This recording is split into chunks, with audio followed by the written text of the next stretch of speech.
ঘরটা যে অবস্থায় ছিল এখানে আগে যে অবস্থা ছিল ছিল। ঘরটা, হ্যাঁ ওখানে থাকার মতো কোনো পরিবেশ ছিল না। আমরা সেটাই দেখেছিলাম। আচ্ছা, এখন তখন কি করবো, তখন মা আর বোনটা উনি বলছে, ওনার একটা ভাই আছে, ভাই কিন্তু দেখে না।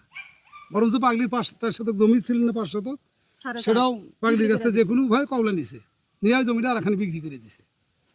আচ্ছা, যাই হোক, এরকম অনাদরে অবহেলায় অনেক মানুষ আছেন আমাদের আশেপাশে, আসলে যাদেরকে দেখলে আমাদের মায়া হয়। আমাদের খোঁজ রাখা উচিত, আমাদের প্রতিবেশীদের খোঁজ রাখা উচিত আসলে।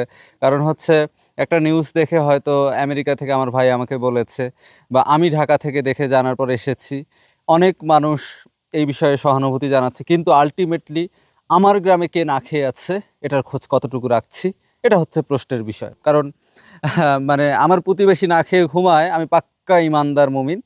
আমি, যাই হোক, এটা দুঃখজনক। সব কিছু করবো, কিন্তু প্রতিবেশীর যে হক অধিকার, প্রতিবেশীর যে প্রাপ্য, সেটা অন্তত যেন ঠিক থাকে। আমরা মেহেরুন্নেছার সাথে কথা বলার চেষ্টা করতে চাই।